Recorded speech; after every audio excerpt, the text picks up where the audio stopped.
ॐ सहनाववतु सहनौ भुनक्तु सह वीर्यं करवावहै तेजस्विनावधीतमस्तु मा विद्विषावहै। ॐ शान्ति शान्ति शान्तिः। पठामि संस्कृतं नित्यं वदामि संस्कृतं सदा ध्यायामि संस्कृतं सम्यक् वन्दे संस्कृतमातरम्।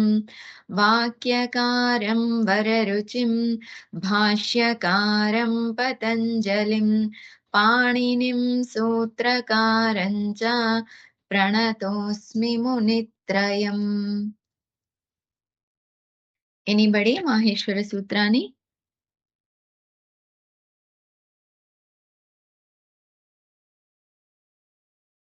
I un I un rule rook a wong I ouch hayavarat lan nyamagananam jabhai gadadhash jabagadadash khapa chata tha chatatau kapai sheshasar hal iti etani maheshwara sutrani. Next. Ucharana Sthanani.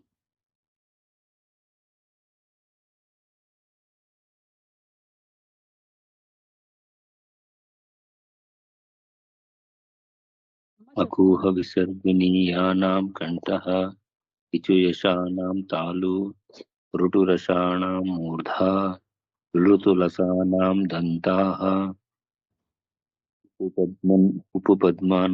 उपपद्मानीयानामौष्टौ नमगमनां नासिका च एदैतोः तालु Kantatalu. कण्ठतालु ओदौतोः कण्ठोष्टं वकारस्य दन्तोष्टं जिह्वमूलीयस्य जिह्वामूलं नासिकानुस्वारस्य Jihva Muli Yasya Hva Dirgha. जिह्वामूलीयस्य जिह्वामूलं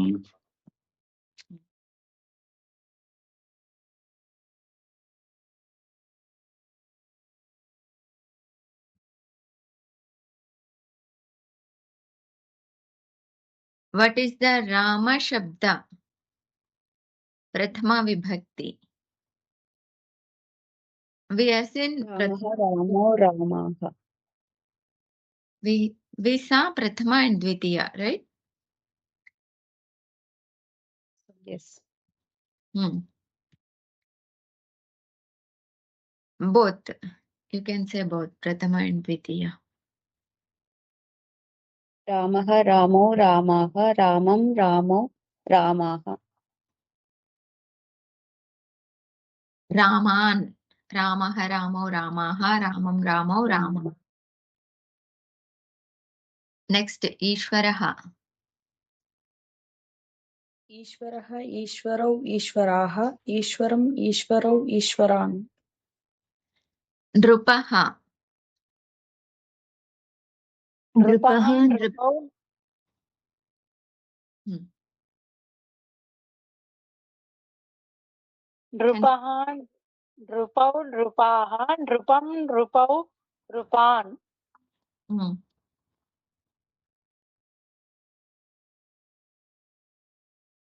Next, what are the Shabdas are there?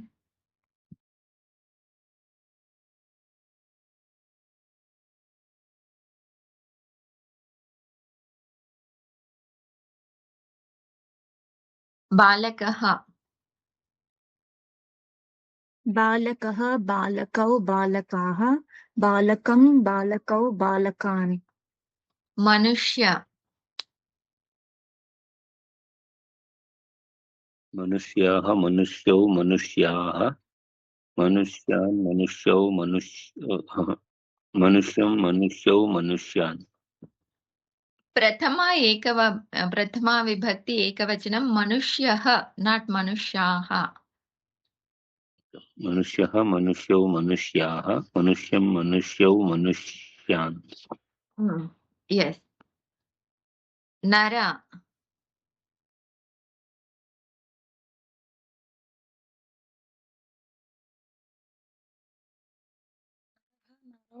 नराः नरं नरौ Done. Avantika ji.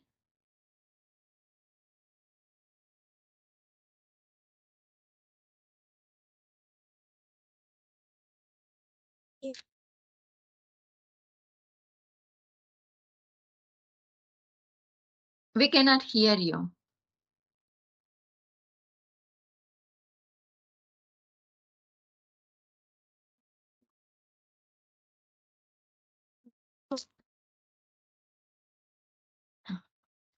We are unable to hear you. Your signal is may not be good. Okay. Next, Bhudhatu.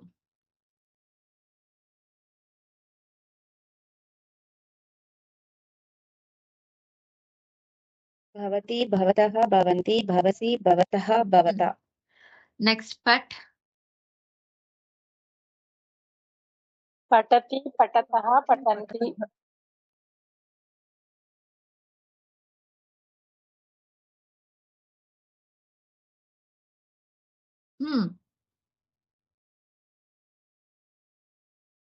Oh, only one. पठति Okay. Likh. पठन्ति पठति पठतः पठतः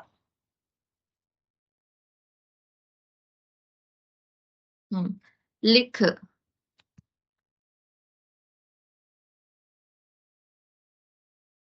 We did Madhyam Purusha also, right? So you can, yes Uttam Pratham Purusha and Madhyam Purusha, both you can tell. This is which lakara? लिखति लट् लकार Lat lakara. Likh dhatu. लिखतः लिखन्ति लिखसि लिखथ लिखथ Again? लिखति लिखतः लिखन्ति लिखसि लिखत लिखतः लिखथ Madhyam Purusha, Dvivachanam likhataha. लिखतः Next, Has dhatu.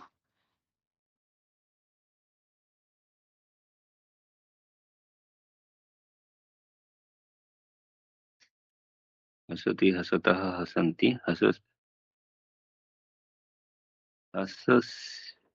हसतः हसथ Yes.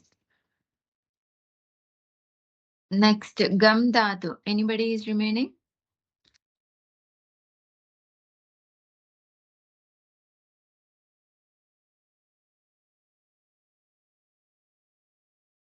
Okay.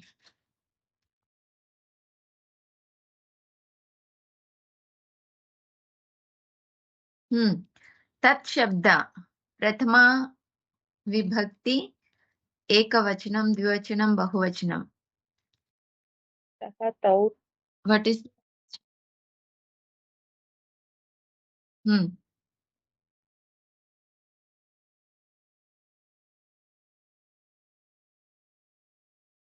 Again, it's not clear. तौ ते Yushmat shabda. त्वं युवां यूयम् Tvam yuvam yuyam.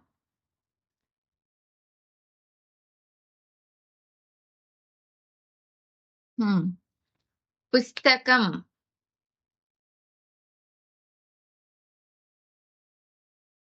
Pustakam is Pullinga or Napumsakalinga shabda?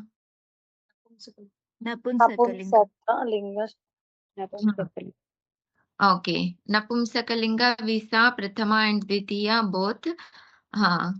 Can one by one tell the Napumsakalinga, Prathama and Dvitiya? Pustakam. पुस्तकं पुस्तके पुस्तकानि पुस्तकानि Again?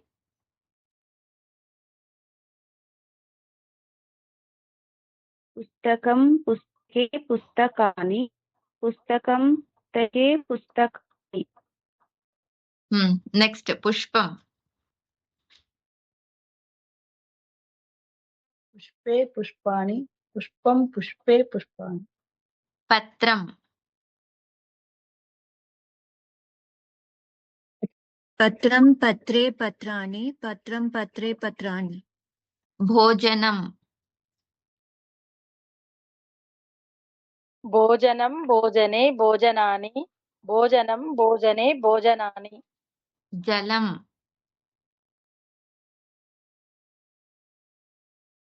जलम जले जलानि जलम जले जलानि. okay. Avantika ji, you are able to say?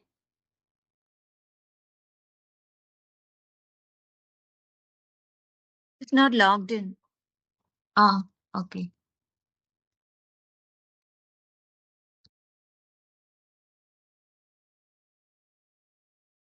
Now we are about to see the examples.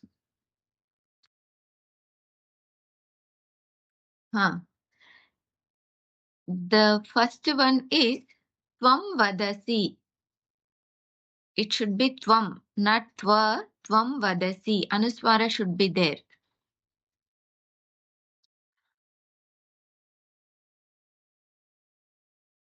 Okay. Tvam Vadasi. Jaya, what is the Telugu sentence? Tvam Vadasi. నీవు మాట్లాడుతున్నావు Okay. Shirisha ji, English?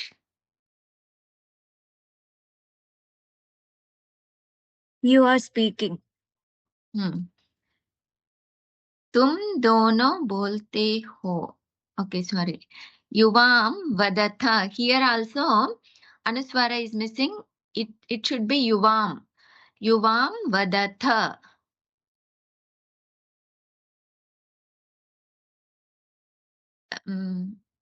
Shivanand ji? Okay. Yuvam vadatha.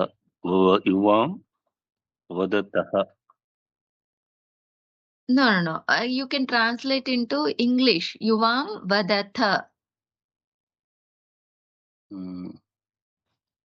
Vadataha. It should be vadataha.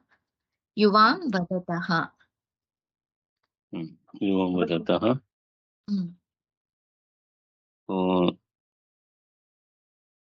You both are speaking like that. Yes. Next, Yuyam vadatha. Anusha. మీరందరూ మాట్లాడుతున్నారు అలా Correct. You all are speaking. Yes. Next, Tvam Ishwaram Namasi. It should be Ishwaram. Anuswara should be there.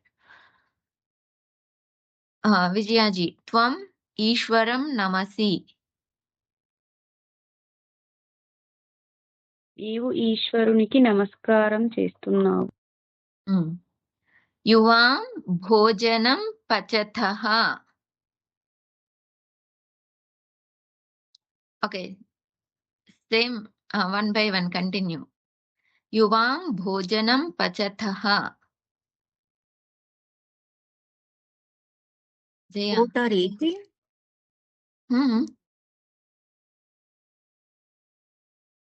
మీరిద్దరు వాళ్ళు భోజనం వండుతున్నారు Okay. You both are. Okay. Fourth one. Tvam Ishwaram Namasi. In English, you are doing namaskar to Ishwara. You are prostrating to Ishwara. Yuvam Bhojanam Pachatha. You both are cooking food. Next, Yuyam Pustakani Patatha. Sirisha ji. You both are reading the books. Tvam Adya Pustakam Patat. యూయం you are all కదా all are యూయం is I'm sorry. You all, yeah, you all are reading the books.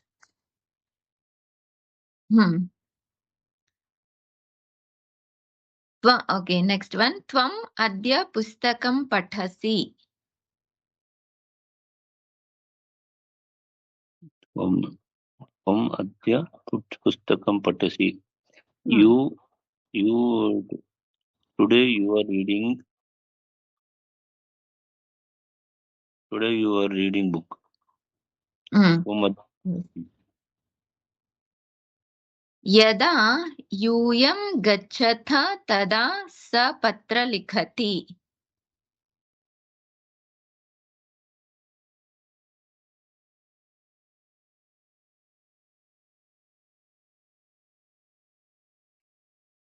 Anusha. Wherever they go, sorry. Continue, Shirisha ji. Wherever they go, they write the letters. They write the letter.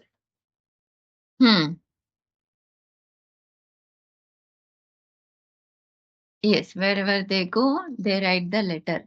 Or we can use present continuous also. Wherever they are going, they are writing letter. Simple present also we can use. Present continuous also we can use. In Sanskrit, there is no present continuous specially. Simple present itself we use present continuous also. Tvam rajyam rakshasi. Anusha.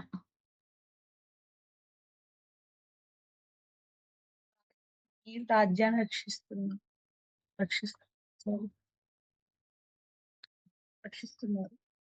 నీవు రాజ్యాన్ని రక్షిస్తున్నావు.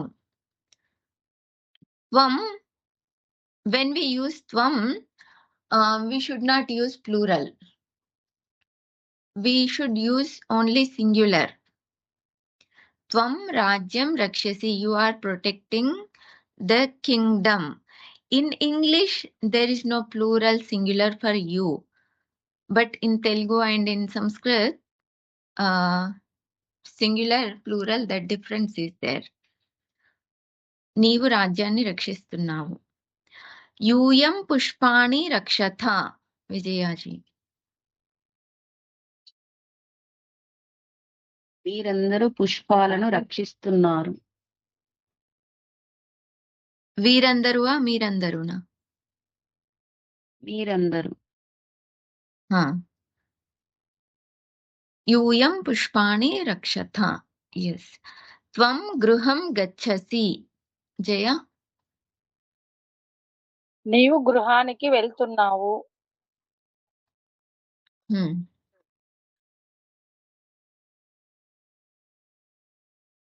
Now we have to make in Sanskrit.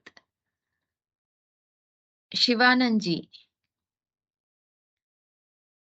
तू पढ़ता है.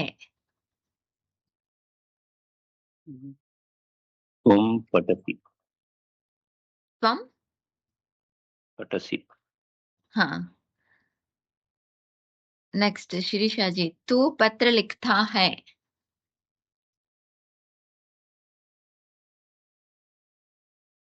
त्वं पत्रं लिखसि. तू भोजन पकाता है. Anusha, shall I translate into Telugu or you know this much? భోజనం పచసి. तू राज्य की रक्षा करता है.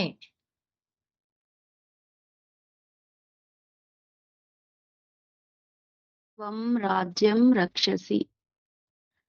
तू फल की रक्षा करता है. నీవు ఫలాలను రక్షిస్తున్నావు. త్వం ఫలం రక్షసి. तू सत्य बोलता है. సత్యం వదసి. Whose turn?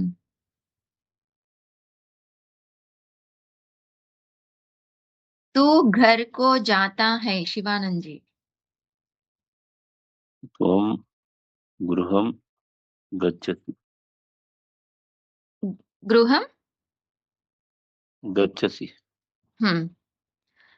तू असत्य बोलता है। त्वम् असत्यं वदसि। यस। तू राजा को प्रणाम करता है।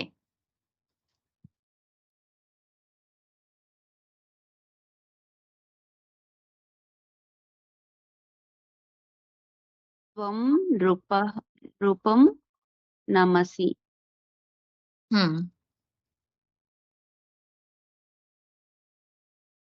तुम दोनों यहाँ आते हो।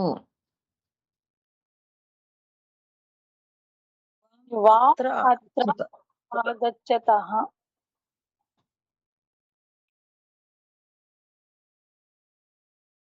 युवाम अत्र आगच्छतः। यस। नेक्स्ट, तुम दोनों कब भोजन बनाते हो?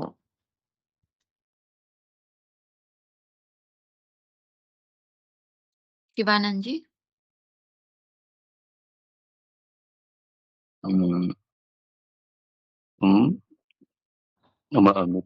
वेर इट इज तुम दोनों कब भोजन बनाते हो?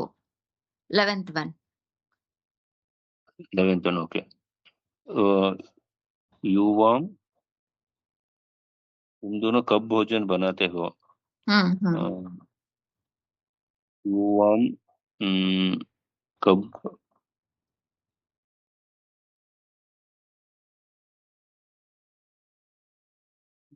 कब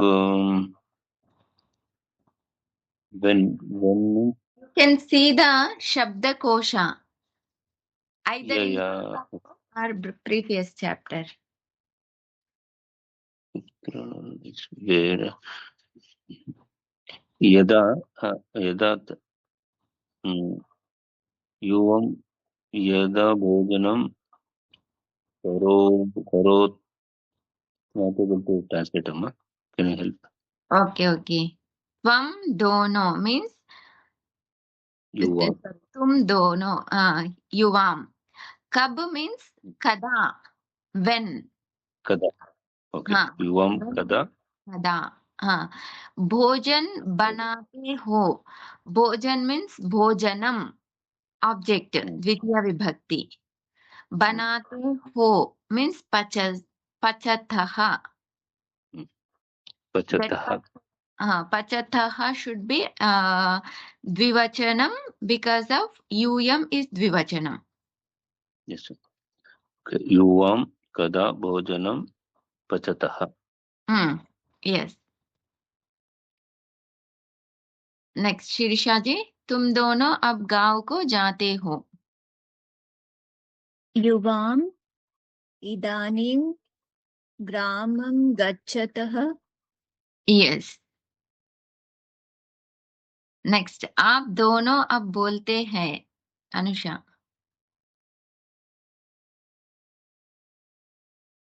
बोलते हैं ना। आप दोनों अब बोलते हैं। युवाम् इदानीं वदतः। विजया जी, सेम सेंटेंस। भवन्तौ इदानीं वदतः। भवान भवन्तौ आप when it comes it is plural. तुम when it comes it is singular, it is plural. आप. But when we use tum also dvivachan, आप also dvivachan, but when we use आप we should use भवन्तौ भवत शब्द। आप दोनों अब बोलते हैं। भवन्तौ इदानीं वदतः। यस। दो पत्ते गिरते हैं। जया।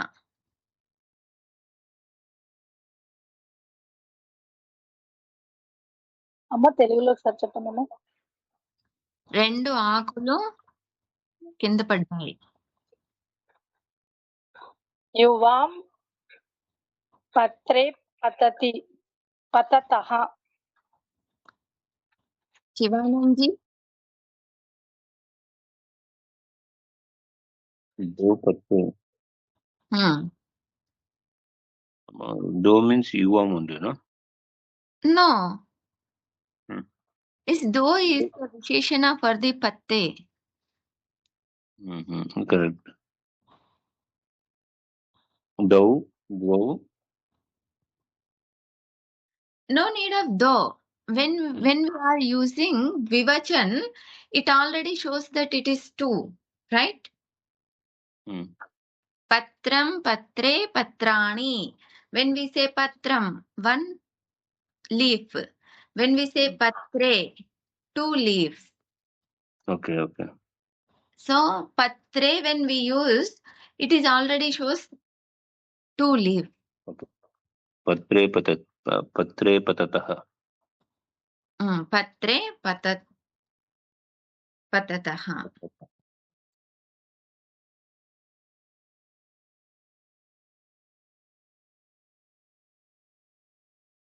तुम लोग राज्य की रक्षा करते हो श्रीषा जी यूयं राज्यं रक्षथ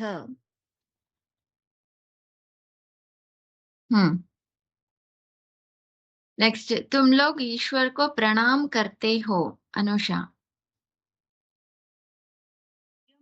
ईश्वरं नमः ईश्वरम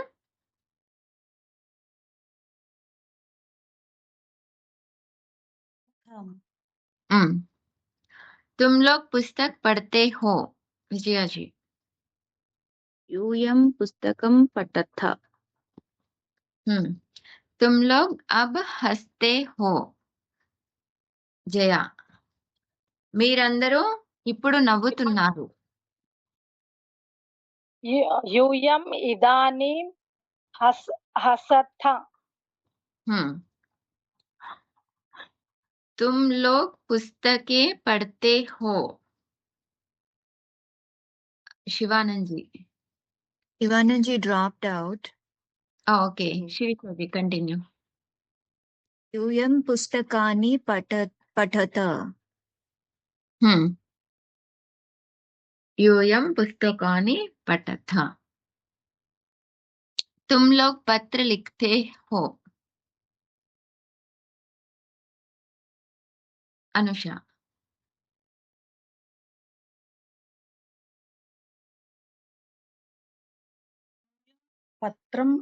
पत्राणि लिखथ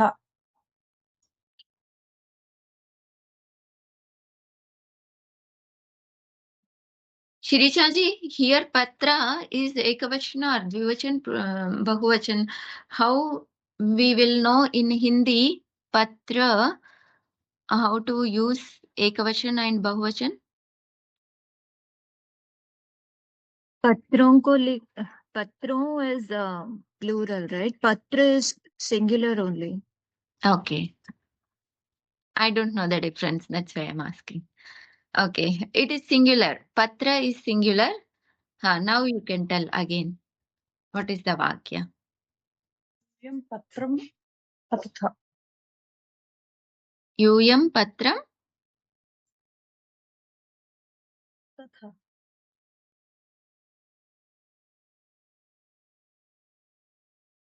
what is the verb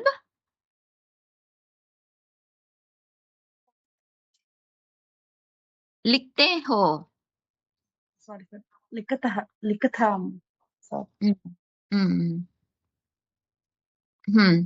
next correct the वाक्यास त्वं राज्यस्य रक्षसि व्हाट इज दी करेक्ट वाक्य हियर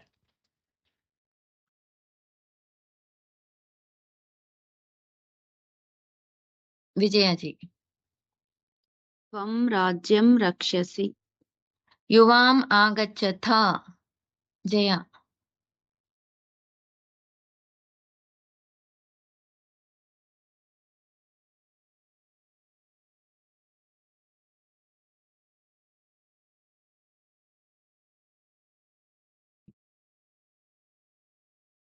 जया युवाम् आगच्छतः Yes. Bhavantau vadataha.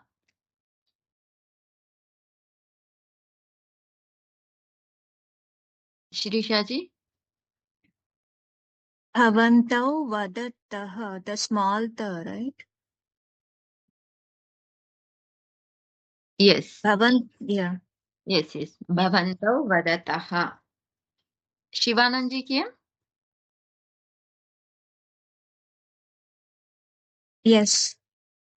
Patrani patatha. Shivanand ji, can you correct this sentence? पत्राणि पतन्ति Patatha. पत्राणि पतन्ति करेक्ट अम्मा और पत्र Patrani means it is patanti. like Yes. a top.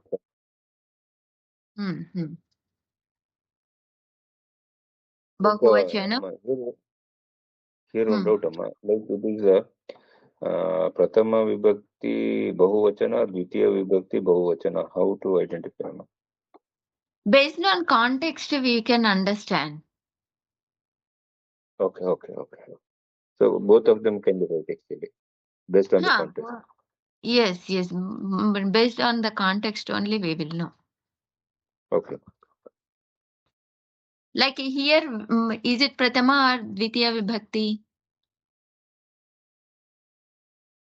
Now whatever given is dvitiya. Patrani? Patatha.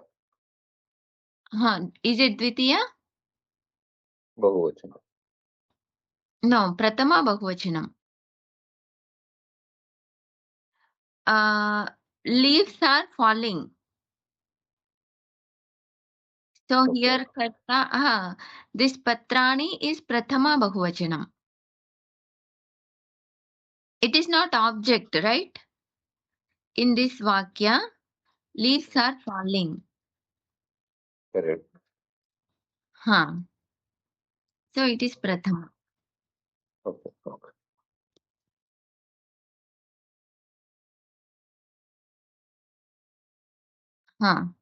Again, Tvam Pathati. Can you, next, who is? Shirisha ji? Tvam Pathati. Tvam patasi. Yes. Next, Anusha. Yuvam Gachataha.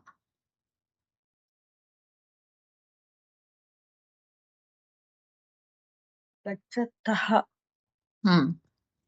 Vijaya ji. Yuyam Likhanti. यूयं गच्छत Likhanti. Verb is likhanti. लिखथ Yuyam Likhata. Yuyam Vadasi. Jaya. यूयं वदथ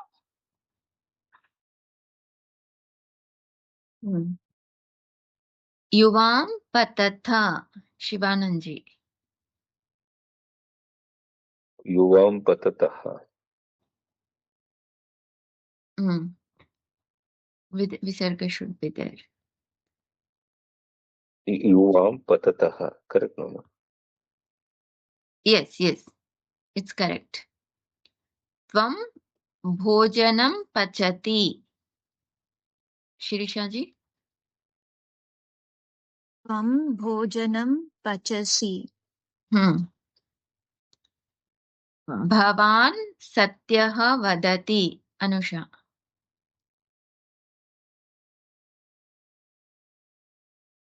सत्यं वदसि No. वदतः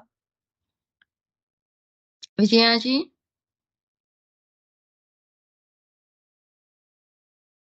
भवान् सत्यं वदति Yes. Bhavan Shabda, whenever we use, we should use Prathama Purusha, not Madhyama Purusha. Though Bhavan is indicating Madhyama Purusha, but we should use only Prathama Purusha. भवान् रक्षसि जया भवान् रक्षति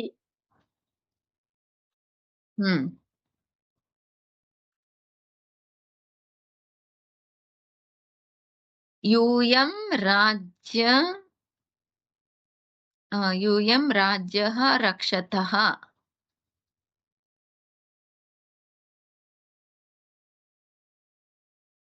शिवानंद जी यूयं राज्यं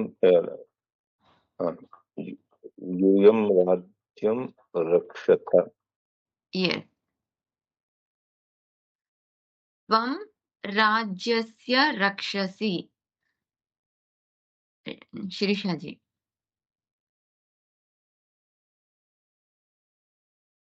त्वं राज्यस्य रक्षसि what is the correct vakya त्वं so rajasya will be rajasya only, right? Oh, what will be the meaning of that vakya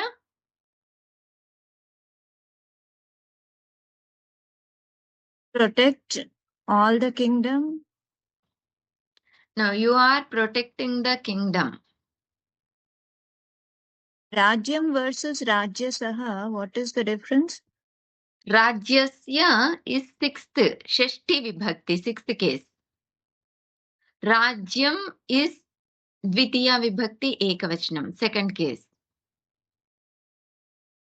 Rajyasya, when we use of kingdom, that kind of meaning will come.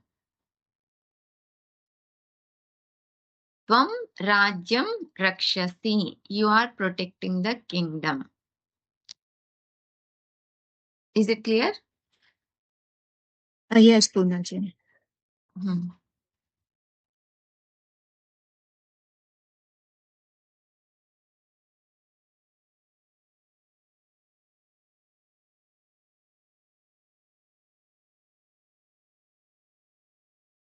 So we did all this.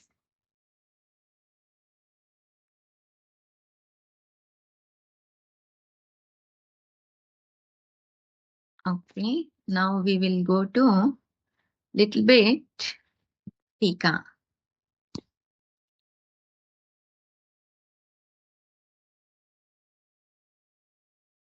We did up to Sevaya, Pariprashnena Sevaya. Next. Shivananji, can you read that line? Yes, just a minute. From Ityadi onwards. Which line? Ityadi. Okay. Ityadi Smritibhyo. Yes, that one. Third line, no? Yes, yes. इत्यादि स्मृतिभ्यः यस्य देवे परा भक्तिः यथा देवे तथा गुरु तस्य एते कथिता हि अर्थाः प्रकाशन्ते महात्मनः इत्यादि श्रुतिभ्यः Up to this is okay. Yeah, please. Anyone can tell the sutras. Ityadi onwards. Which sutra can be applied and how to split the word? Plus Adi. Can you say again? Iti plus Adi, Ityadi. Yes. Iko Yanachi. Yes. Next.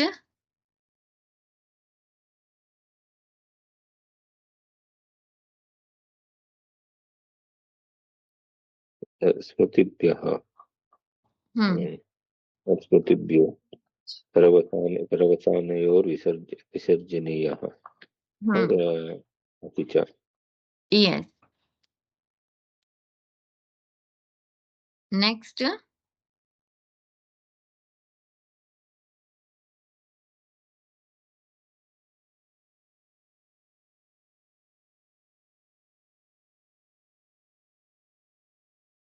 तस्य एते तस्यैते वृद्धिसन्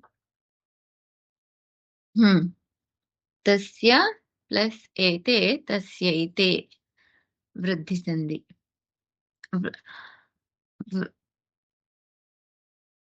वृद्धिरेचि सूत्र name is वृद्धिरेचि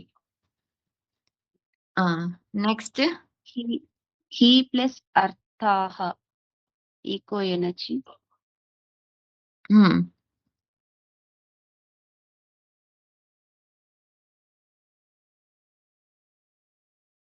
next screen on లోనే ఉంది prakashanti everybody is able to see the screen. yes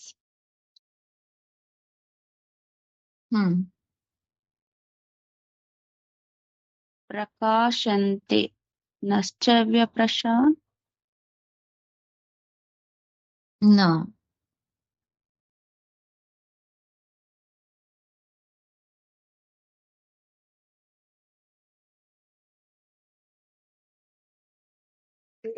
अनुस्वारस्य अनुस्वारस्य ययि परसवर्ण Yes. अनुस्वारस्य ययि परस महात्मनः both महात्मनः Mahatmanah, there is no sutra in that. Okay, correct. There is no sutra. Ityadi shutibhyah cha. What is the sutra there?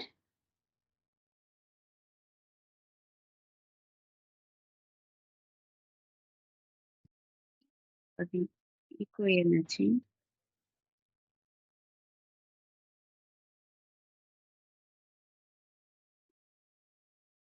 Vyascha jayat.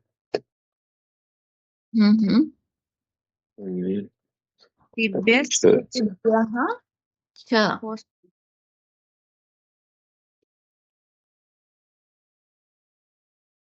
What is the sutra? postulu I can't hear clearly. So, Stohoshanastu. Yes. Stohoshtunastu.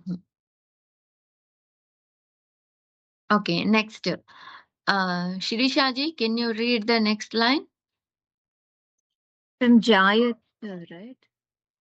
From Jayata there. udbhudyate tam chidananda tanum chidananda evam tanum rupam yasya saha chidananda tanuhu gurum govindam. Up to this is Chidananda Tanuho. Now, what are the sandhis are there in this?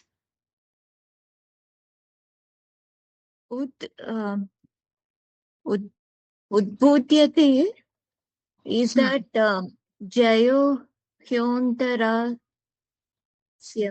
something, right?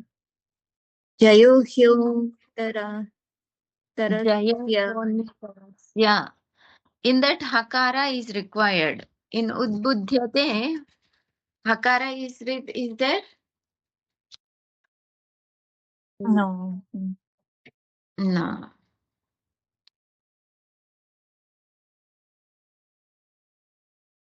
What is jayate? Which sutra? Jayat. Okay. Udbud afterwards. No. Before that, Jayata. Since Jayate, no, that is. Yes, Jayate is the correct. What is the sutra here?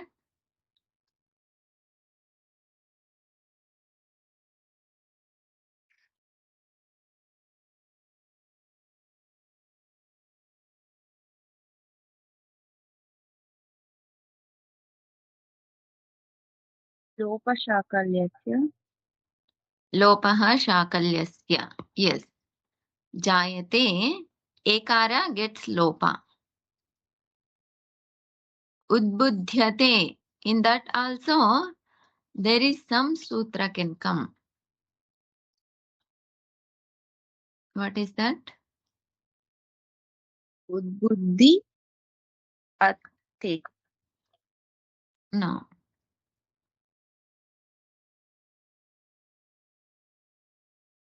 Jalam Jashonte. Yes.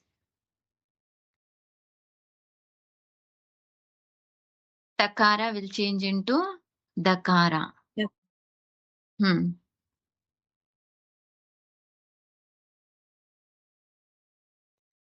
Tam Chidanandatanum. Tam Chidam Monuswaraha. Yes. Chidanandatanum. Anuswarasya yayu yayi prasavarnaha. Which one? Chidananda. In that?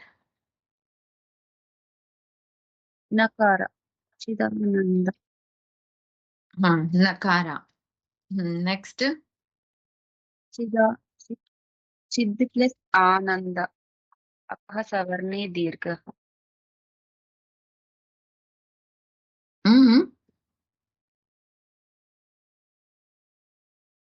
No. Is it? Jalam Jashwant. Jalam Jashwante.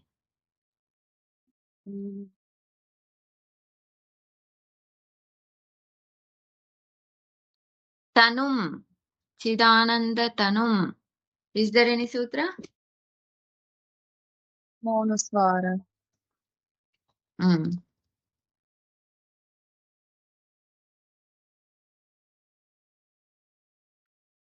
Next.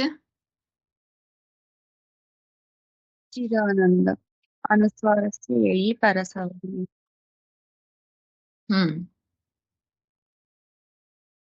Rupam also. Rupam is? Monuswara. Okay. Next.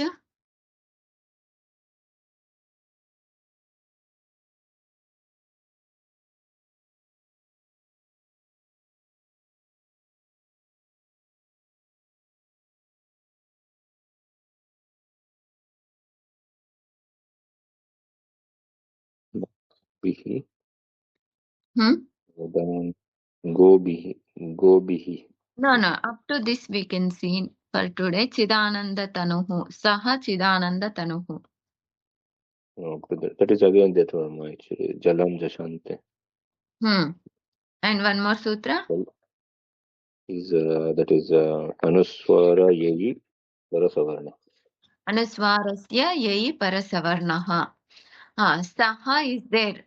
What is the Saha? Now we are learning Vibhaktis and Dhatus. So whenever it comes, I will ask Vibhaktis and Dhatus also.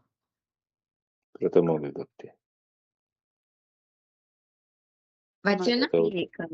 Ekavachana. Pratipadika?